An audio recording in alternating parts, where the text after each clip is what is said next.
Brighten up those dark mornings. Wheeler, Ollie, and Lekter. Mornings at the Cabin.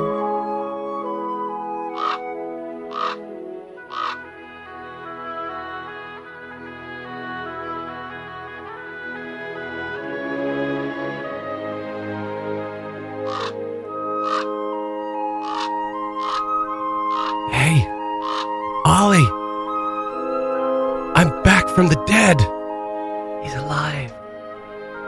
How are you doing? Better than you. Oh, man. Welcome back through the revolving door of Mornings at the Cabin hosts. We lost Lekter for a couple of days last week. We've dug him back up again. And now he's sitting where Wheeler normally sits, because now we've lost Wheeler for 3 days. I only just yesterday got to the point where I had energy again. Honestly. Wednesday, well, I went home Tuesday, sick. Then Wednesday, Thursday, I was just completely gone. Just absolutely laid out. Could barely leave my bed. Friday, felt a little bit better, still pretty sick. Saturday, I thought I was feeling good, and then in the afternoon, I all of a sudden was just like out of it again for some reason. I was like, oh geez, all right. And then yesterday, I actually felt like decent for most of the day, and then just pounded my stomach with some Polish food. It was glorious, but I had some regrets later on last night. I did not know that was a thing that you did to return from ill health. Just eat all the Polish food. I wouldn't suggest it to most. I think I was just excited about the prospect of eating normal food again. Well, it's good to have you back. I almost had to do the 90s and 9. That's how desperate we were getting. Oh, jeez. Nobody wants that. Mornings at the Cabin, the podcast. Ollie and Lekter with you. Good morning. Happy Monday to you. I'm back from the dead. Ollie is still chugging along. How you doing this morning, sir? Yeah, I'm doing all right. I'm maybe a little sleep deprived, and I'm maybe feeling like 93%. Yeah, just a little tickle of a cough earlier on, things like that. But I am significantly better than I think you have been for most of the past week. It's good to have you back. Thank you. It's good just to be upright again, quite frankly. You had a busy weekend. You were down in the South Slave. You were back up here. You were doing some ring announcing. We'll talk about that later for the Fight For Her event, because of course I want to hear all about how that went. And you were down at the snow castle taking pictures of snow carving. So 93% at 7 a.m. on a Monday morning. I got to say that's pretty remarkable. Yeah, we're doing all right. Doing all right. We'll keep on plowing through. Yeah, I was filming Snowshoe Biathlon in Hay River on Thursday evening. Bunch more filming in Hay River on Friday. Came back, then the Fight For Her on Saturday. Went and saw the snow carvings. Yesterday, I just stayed indoors and did boring work all day long. Maybe that's why I feel a little more rejuvenated now. I don't know. I was on my sofa, like parked in front of a laptop for most of yesterday, so did not really venture outside. Boring work at home. Ollie's version of recharging. That's actually terrifyingly accurate. Did go and see Parasite last night. Oh, how was that? Have you seen it? I have not. I've seen the trailer, and I really want to go see it. Yeah. Go see it. I didn't do that much reading up about it. Obviously, I know it won a lot of awards at the Oscars, including Best Picture. I had seen the trailer. That is all I knew. Yeah. The first hour or so of the movie is entertaining, funny, not necessarily like outstanding, like, Best Picture material, but the first hour of it is like pretty, like, you're into it. I enjoyed it. Okay. The second hour just increasingly goes off the charts. Oh, yeah. In ways that I had not at all imagined. And yeah, it's a phenomenal movie. It's an absolutely phenomenal movie. I will not say any more about it other than to urge everybody out there to go and check it out. Okay. As you, might imagine, as we were mentioning, I was off a bit. Probably not in the mood to see anything entitled Parasite. No. Not conducive to restoring health. No, not necessarily. And not just, so I did, watch some television, obviously, because what else are you going to do when you're just like... What else are you going to do? Basically dead to the world. I watched some of that, I watched about the half of that new Adam Sandler movie, Uncut Gems. Have you heard of that one? Oh, very vaguely. It's the phrase "new Adam Sandler movie" tends to fill me with a mortal sense of underwhelmment. And now I shouldn't have said Adam Sandler movie because it's not an Adam Sandler movie. It's not like produced by him. It's not like a Happy Madison production or anything like that. So there's no Rob Schneider. There's no David Spade or anything like that. But it does star him, and basically it's the basic premise is that he is a diamond jeweler. Like, I kind of get the sense that it moves really fast, and the dialogue is kind of hard to keep up with a lot of times. So, like, the sense I got Scott, is you can't be intellectually outpaced by an Adam Sandler movie. Come on. I don't know if I was necessarily intellectually outpaced, but it's just like a lot of it you can't quite catch because they're all talking at the same time. You know what I mean? And so, yeah, I get the sense that he's a bit of an illegitimate diamond jeweler. Okay. But like deals with big money clients, and he's involved in like gambling and stuff, and he gets in a whole whack of trouble and whatnot. I had to turn it off halfway through because it's not that I wasn't. Well, I probably would have enjoyed it more had I been in a healthier state, because it's very stressful. It's a very, very stressful movie. There's a lot of yelling, a lot of fighting, and when you have a headache and your whole body is sore and you're just not in a good place physically, it's just not the movie you want to watch. So I might watch the rest of it. You know what? This is exactly what happened to me as well. I got in on Saturday night after the kickboxing, and yeah, we'll chat about that later. But I got in afterwards. It ended relatively early. I must have been home by about 10:30. Okay. And I was like, I got time to fit in a movie or something. I'm still like I'm wide awake. The adrenaline's still going from emceeing the whole thing. Right. Yep. I'm back home. I'm on the sofa. I'll put something on Netflix. And for whatever reason, I initially chose World War II in color. Oh, I love that documentary. And I love it too, but it just wasn't Saturday night. Like, relax and enjoy yourself. Yeah. Yeah, I got 2 minutes into the first episode, Blitzkrieg. Yeah. And was watching it and thinking, This is the wrong vibe for what I need right now. I had my Ben and Jerry's out on the sofa and everything, and then the tanks start rolling over the top. And I thought, Ollie, I think you may have chosen poorly here. Yeah, I feel like watching a World War II documentary and eating ice cream is like somehow disrespectful exactly. too. I was sat there like, this is all wrong. This is all wrong. I'm doing Netflix wrong. Oh man, yeah. So, but like I said, I'm just happy to be physically able to return to the studio today, because it was grim. I honestly don't think I've ever been sick like that before. And at first, I thought it was just a cold, because I went home like midway through the afternoon on Tuesday because my back was just aching, and that's usually like the first sign that you're getting a cold or a flu, right? I don't know if you have that too. Never had my back ache. No, for a really? cold or flu. No. Do you ever like muscle aches in general, or no? Yeah, I get, but I've never specifically thought, oh, my back is it. That's really interesting. Yeah, I've mine never is had that. always my back first. Huh. Yeah, and I could just tell by the feeling of it that was what it was, that I was starting to get sick. So I was like, all right, well, maybe I'll just go home and try and rest a bit, nip this in the bud. Hopefully, that didn't work. Woke up Wednesday morning just feeling sicker than I think I've ever felt in my life. Like, barely made it out of bed. Thursday, same thing. Barely made it out of bed, and I had the works of symptoms. I threw up a couple times at night. I had a whole bunch of other things that I don't think anyone wants me to get into too much detail your own about. Personal blitzkrieg. Yeah, my own. Well said. And of course your mind starts to wander after that, right? Because you're sitting there, and I for some reason couldn't sleep at night either. Like, every night I woke up at 2 a.m. and just could not get back to sleep, and had chills and sweats, and was doing full wardrobe changes throughout the night. And at what point did you first think, well, this is coronavirus? You know what? I still have slight suspicions, but I don't really, it's weird. I started to think maybe I should go see a doctor. I never did, because, I started to get on the mend. I'm feeling a lot better now. I'm still feeling slightly lightheaded and, not 100%, but, I can move finally. So, and my body feels relatively okay. I don't feel like I'm going to throw up anytime soon. So, it's all good. I'm going to be removing this mic sock after the show, because because you are patient zero. I am patient zero as far as we are concerned. But yeah, I honestly don't feel like I've ever been sick like that before. And so, yeah, that definitely crept into my mind at one point. And then I started reading articles about the updates of coronavirus. Like, this is a mistake. Why am I doing this? And then I was coughing a lot, and I was kind of doing that breathing thing. I was like, do I have whooping cough? Like, I don't know. Right, because we have our own outbreaks. Why even worry about importing one? We've already got a good one on the go. And so, but that has kind of since passed, so I don't know. I think I might, I think the flu shot may have just failed me again. I think that's what's going on.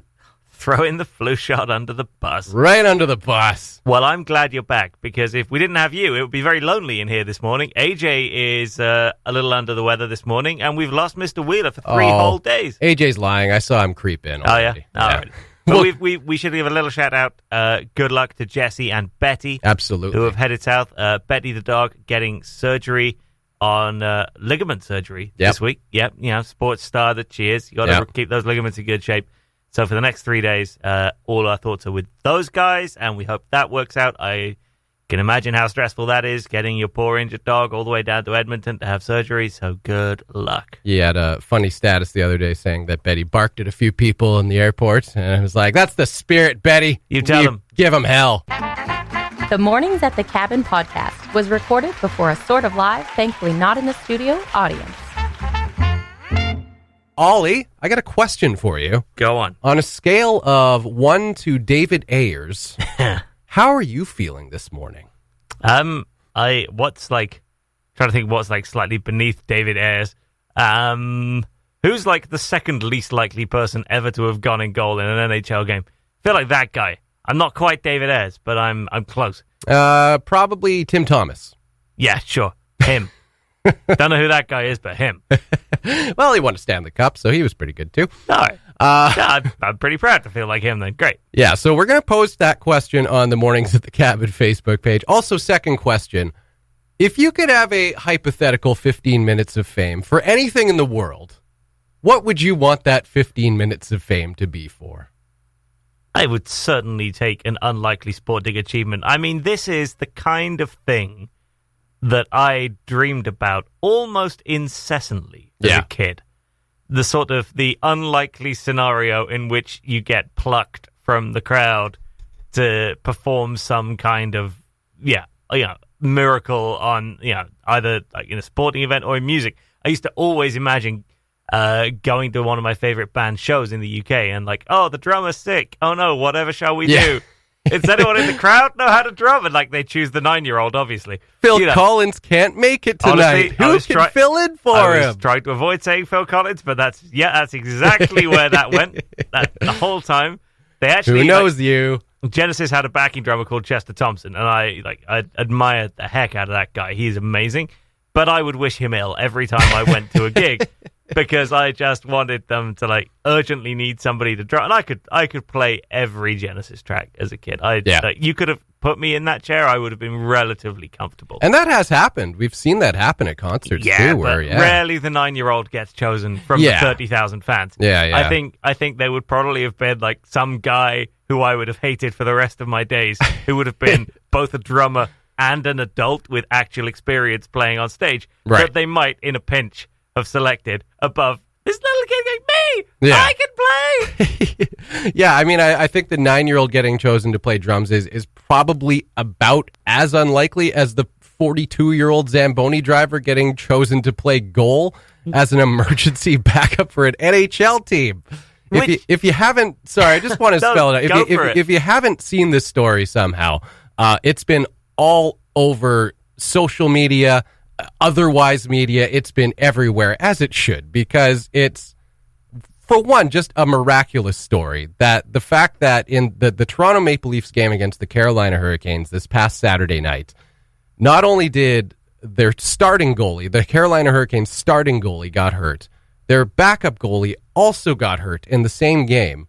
And generally, NHL teams only carry 2 goalies on their roster. That's way too late, of course, going into the third period or about to go into the third period. That's way too late to suddenly call up your farm club and be like, hey, we need one of your goalies. So drastic times call for drastic measures, and just so happens generally there is someone in the area that, and I mean Toronto, there's thousands of goalies in the area, but you need the closest one because, well, you can only delay the game for so long.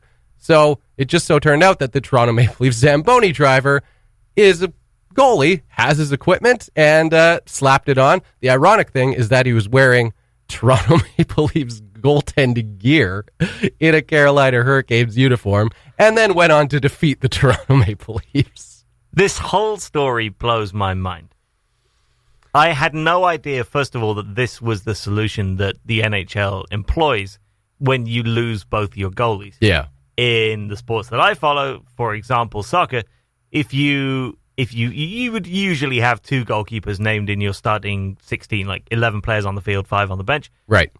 But if you lost both of them, somebody from the outfield is going in net. Right. So you're selecting from like the rest of your team, like, hey, guess what, buddy? Put the gloves on. You're going in goal. And that happens a little more frequently than you might imagine. Yeah. Like, I have been at games at least 3 times where an outfield player has had to go in goal. The best ones are usually when the goalkeeper gets sent off for bringing down somebody, and then it's a penalty kick. Oh. So the first thing the outfield guy's got to do is line up head-to-head for this penalty kick, and then you get these all-time great moments where, they'll dive flailing to their left and somehow pull off this great save, and immediately, like, the whole thing, it becomes this whole thing. Right. But you never get to a point where, like, a guy in the stands is basically pointed at by a Premier League soccer team. It's like, yeah, you, buddy, down here, put some gloves on, you're in. Like, there is no mechanism in soccer to call up somebody that quickly. Right. I think what impresses me the most about this is that the NHL has a process where a team can basically say to themselves, yeah, you see that guy down there? Yeah, that guy in the basement. He's ours now. Yeah. Give him over here. Now, I mean, if this was a game that was taking place in Florida, maybe that would have been the case. Maybe one of the players would have had to slap on the pads and go in net, because I don't imagine there's many goalies just hanging around in Florida. 3 people in the whole of Florida know how to play hockey who aren't already on the ice. Yeah. But in the greater Toronto area, you're in the hockey mecca of the world. Yeah. There is thousands of goalies you can call upon, but this guy just happened to be the closest one, got the call, and now has an amazing lifelong story to tell. Now, what you do get in soccer is you tend to get it happening more with refs and assistant refs. Yeah. So there have definitely been occasions in the past. Really famously, this is going back to the 90s now, there was an occasion when the BBC's play-by-play guy had to, like, leave his position and go down to help ref the game. What? Because one of the refs pulled up injured at the start, and he was a really highly qualified ref. So in the same way that Ron McLean is a qualified ref, right? And obviously the Hockey Night broadcast, it was the equivalent of Ron McLean noticing one of the on-ice officials badly limping, and basically just, like, taking off the headphones, unclipping the mic, walking down to the ice, and just putting on the stripes for the rest of the game. Going full Superman, just taking off the suits. This is pretty much exactly what happened. This guy, Jimmy Hill, just returned in full, like, black officials regalia, like, 10 minutes later, and then was one of the linesmen for the game for the rest of the thing. So that happened. That's amazing. And that's, like, the equivalent that we have. But I just want to bring this to your attention. The Dave Ayres media schedule.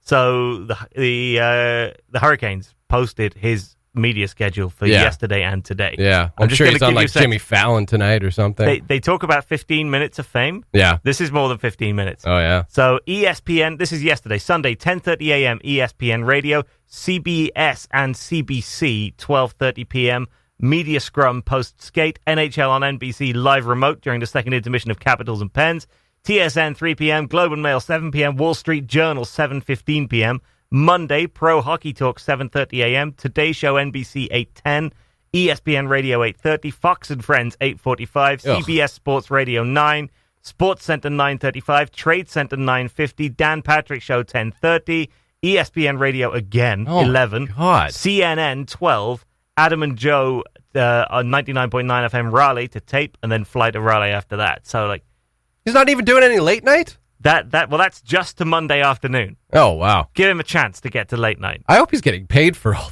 those. Like, my God. Doubt it, frankly. The guy's got ice to clean. Yeah, that's a. He doesn't have time for all these interviews. I mean, he's probably going to have to take time off to do this. He's going to lose money in the end. This is his vacation time. Oh, man. What did you do on your vacation? I sat in a lot of radio studios and I said the same things. Mornings at the Cabin, the podcast, where we cut out all the great music and you're left with the rest. Ollie, we were talking earlier this morning about your busy weekend. You were down in the South Slave. You were back up here. Before we knew it, you were emceeing actually not emceeing, that's the wrong word, ring announcing the Fight For Her event this weekend. How was that? Well, I called it emceeing all night, which tells you everything you need to know about what I knew about what I was doing. Were you doing it in MC style, like not actually hyping it up, but kind of just keeping things moving along? There was hyping. Okay, good. In the blue corner, there was the full works. Did you study any Bruce Buffer? You do any jumping up and down, any spins in the ring, anything like that? There were no spins in the ring. No pizzazz. I got there, so they took over the largest room in the Chateau Nova. Yes. The big banquet hall there. And I got in there, and I walked in, and I don't know what I was expecting, but it looked great. Yeah. I walked in, and the whole setup looked amazing. It looked like the real deal. Yeah. Like, massive ring in the middle, these lights, great PA system, everything. And yeah, like I said, I don't know why I would have expected that to be any different, but just going in there and seeing it made me think, oh, wow, we're doing this. This is actually a thing. So then I had about an hour to go around and meet all the officials and meet the athletes and very, very quickly learn what on earth was going on. Because I've never done any ring announcing. There are a lot of sports I have covered in my time. Yeah. There are a lot of sports where I would feel relatively comfortable just strolling in off the street and just like, yeah, all right, I kind of know the drill. Right. This is not one of those sports. Right. I have never paid sufficient attention to any form of boxing, kickboxing, MMA to know the drill when it comes to what an announcer is supposed to do. Okay. So I spent the hour beforehand going around everybody being like, what do you want me to do? Like, what do you need me to say? What am I doing here? And when I even had like a test, like, can I get into the ring and out of the ring without falling over the ropes? Right. Yes, was the answer to that. And I was really worried. Honestly, as soon as I established that I knew how to do that, that solved most of my nerves for the evening. Because I was convinced that I was just going to faceplant every time I tried to get into and out of that ring. Yeah. So I figured that out, and that made me very happy. Although I'm in the full like black tie, of course, suit and everything. Yeah.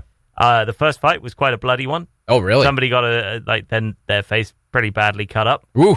And I had to go back into the ring like over some pretty fresh blood. Yeah. On the ropes. And was very much this is quite an expensive suit. It was a very begrudging sort of slid myself over the ropes, like desperately trying to brush off the blood. You couldn't just jump in a different spot, or was there just like the whole ring just covered in blood? They only had 2 sets of steps up to it, and it's relatively high. Like it's outside my jumping distance, right? Like up to it. So they had 2 little sets of steps up, and then like all the trainer and everybody else would gather. Like there's not a whole lot of room for maneuver around that. Yeah, probably not a whole lot of like apron room outside of the ropes. No, there's half a foot's worth of apron room, so everybody was very right. It was like normally even just to get out of the ring, I would have to like slide over it and then just jump off the other end because the trainer and everybody would be in their corner. Right. So I was just like full on leaping off the ring because there was nowhere else to go. So that was quite entertaining. It was great fun though. It was really well organized. A lot of people were doing it for the first time. I was not the only one who was not making it up as they go along, but like flying by the seat of their pants a little bit. So we had a referee, shout out to Jared Tordoff from Yellowknife, who did the full course and refereed for the first time on Saturday night. And like he had the first fight up and everything, and he was really impressive. Nice. Like that's a hell of a way to start. Yeah. Like, if you've just learned how to referee kickboxing. Just right into the fire. Then you're straight in under the lights, first fight of the night in front of a few hundred people. Wow. So that was great for him. We had judges who just passed a judging course earlier that day. And were then, like, sat there in their full white, very posh regalia, sat there doing all the scoring. Yeah. So that was great as well. Yeah, the whole thing was just people who had given up some time, learned how this needed to be done, and were then ready to go. Nice. And they had a couple of, like, the president of Canada's Kickboxing Association was there to run the thing. He'd come up from Ontario. And, of course, the whole thing was for the Yellowknife Women's Society. Yep. So it was really good. There must have been, 150, 200 people turn up. And there was a silent auction and a bunch of different speeches through the night. Like, the guy, actually, the president of Kickboxing Canada. Yeah, came up WAKO Kickboxing. Yep. Yeah, they call it WAKO, apparently. Oh, WAKO? I thought it was WAKO. No. All right. Well, I mean, either okay. whichever pronunciation you choose has terrible connotations. I mean, So, that like, sounds better, to be honest. Yeah. You either pick WAKO, cult, everybody died, or WAKO, crazies. So yeah, but at least, it goes with the sound effects of the event. WAKO. Yeah. WAKO, WAKO Canada is how you pronounce that. Okay. So, they were very insistent on that. That's one of the first things they said to me when I said, guys, what do you need from me? They're like, well, call it WAKO. Oh, jeez. Like, okay. I apologize, guys. So they did a big speech about their support to try to end domestic violence as well. Yeah. So, it was a fantastic night. All credit to the organizers, to Scott and John at Stanley Boxing, because pulling off something like that, I'm sure was pretty terrifying. Daunting, I imagine. John Stanley had pneumonia, I think, for most of the past couple of weeks. Geez. So in the run-up to it, he was pretty much bedridden for most of the past 2 weeks. Yeah. So that's probably pretty stressful as well. Oh, man. But it looked like it was pretty well attended, though. I saw some pictures, and like you said, it looked fantastic. Like, the room looked amazing. Like, nice giant ring in the middle. Like, there didn't look like there was any chance that anyone would have any like sightline issues. Like, everyone could see what was going on, and it looked like there was a pretty good crowd, so it was really good to see. Even things like it was really well lit, which probably doesn't sound like it makes that much difference, but if you get the lighting right, it just looks like 10 times better. Yeah. Yeah, the guy operating the sound and the lights had everything set up beautifully so that when you're introducing the guy in the blue corner, the whole thing switches to blue, and then it just, he built up the atmosphere with the way he worked the music and the lights. Oh, yeah. So, they kind of set me up to succeed as well. Because as the announcer, if you've got great music and great lights going on, like, you already sound like the real deal. Yeah. Rather than just, like, talking into a microphone. Yeah. Here's a guy in the blue corner. Yeah. Presentation is everything. Yeah, you've got the gravitas of the event. Yeah. So I really hope they come back, because I think a lot of people who went to this one would spread the word and say, hey, this was amazing last time. You should come back out to this one. And what did you think of the actual fights? I was ringside, sat at the head table, and had an amazing view. I really enjoyed watching. Were you in the splash zone? I was in the splash zone. Wow. Firmly inside the splash zone. There were a couple of moments where, some action was happening very close to me, and I was full on like, watch the suit! Watch the suit! Not on the suit!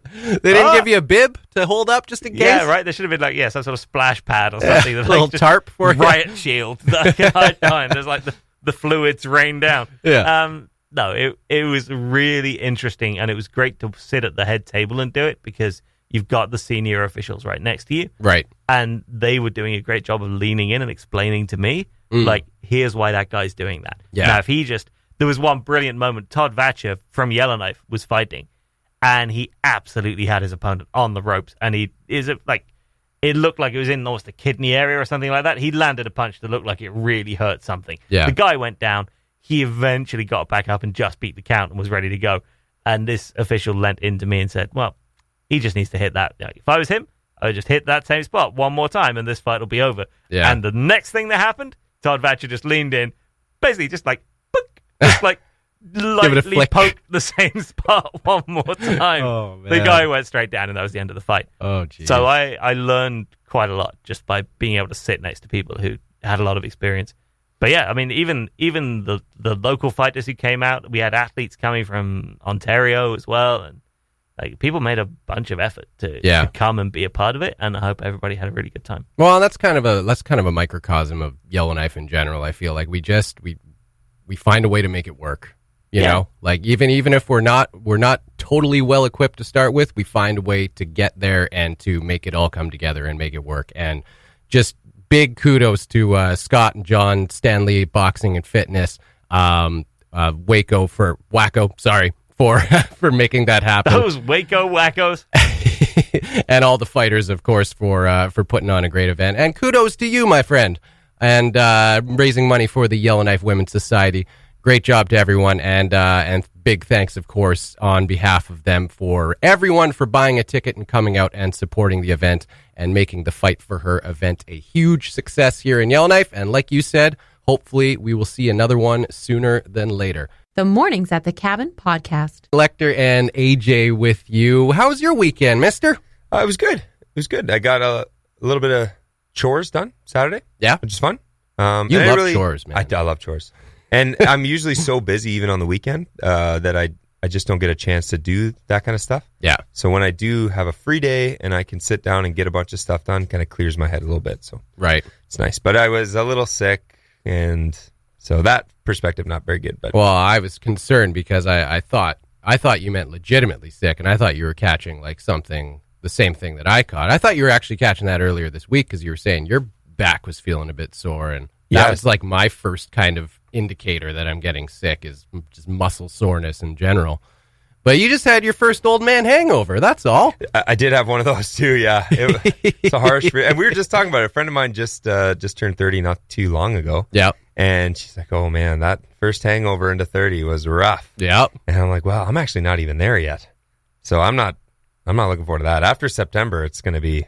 I might just stop having drinks altogether. Whoa. Just avoid it. Wow. Yeah, I wasn't feeling good. I mean, you don't have to be scared. You just have to drink responsibly. But I am scared, Scott. I didn't enjoy it at all. I'm scared. Well, that's good. It's a good teaching moment. I think I had my first one when I was like 27, 28. And Your first hangover ever? No, my first old man hangover. Oh, okay. Yeah, where it's just like a next level where you feel like Yeah. you feel like you must have like food poisoning or something, and you start making excuses for it, and then it's just like, oh no, this is just what my hangovers are now. Yeah, I had more questions than God. answers. Yeah, I must be eating something wrong, or Yep. like, this can't be it. Oh, No, that's what it was. It's a teachable moment, that's for sure. So, of course, going on in Yellowknife, I mean, there's a ton going on this weekend, heading into this weekend. Dead North kicks off this weekend. The Snow Castle opens up this weekend. We got a ton going on, and preceding all of that, the snow carvings at the Snow Castle. That happened this past weekend. The judging happened. I think I heard everybody won. I don't know. that was Everybody won. what I heard. They were all and you know what? Appropriately enough, because I haven't been down there myself because I've barely left the house the last week. It's fair. But I heard all the snow carvings look fantastic as usual. The space theme is a big hit. I love the Chris Hadfield, the hippie space astronaut playing guitar. That was the first one I was going to bring up. Oh my God. I've seen so pictures. Good. I also haven't been down there, but they look incredible. And the Chris Hadfield one just looks cool. Yeah, and I mean, it's such an awesome attraction every year, the snow carvings. And Absolutely. we always get people from around the world, and like it seems like every year we get like more and more different artists from different places that haven't come from before. Hopefully, these ones are a little more. Oh no, that's the ice carvings. Ice carving, yeah. Snow, and I don't know if they do both. I'm assuming they don't. So we just get snow carving this year. Yes. So it just kind of alternates, maybe something like that. No, the ice carving that's the De Beers inspired ice carving competition for the Long John Jamboree. Oh, got you. And that's, of course, the one where traditionally they get knocked down afterwards, and some people get upset. Due to safety reasons. Due to safety reasons, that's right. The snow carvings, I think, just kind of melt away on their own. That makes sense. Usually one or two of them, unfortunately, fall apart over the course of the festival. But you know, it is what it is. But go check them out if you haven't yet. Down at the Snow Castle, they look amazing, and I'm very much looking forward to heading down there and checking them out myself. What else did you get up to this weekend? You know what? Just a couple random nights with friends. It was kind of nice. Went bowling. Bowling? Really into bowling. You know how I know I'm getting older as well? My one glute. Real tight in the morning from bowling. Oh, wow. Yeah, and I went, oh, geez, this is... overextending on that delivery. Back. I don't know. I think it's my form. I think it's too technically perfect. Yeah. And I'm using my one glute more than the other. All right, well, I'll have to take your word for that. I've never seen you bowl, so... It's picture perfect. I mean, I'm no expert myself, but perhaps I can witness this one day and just be like, yeah, a couple pointers here, AJ. Your glute's a little overextended.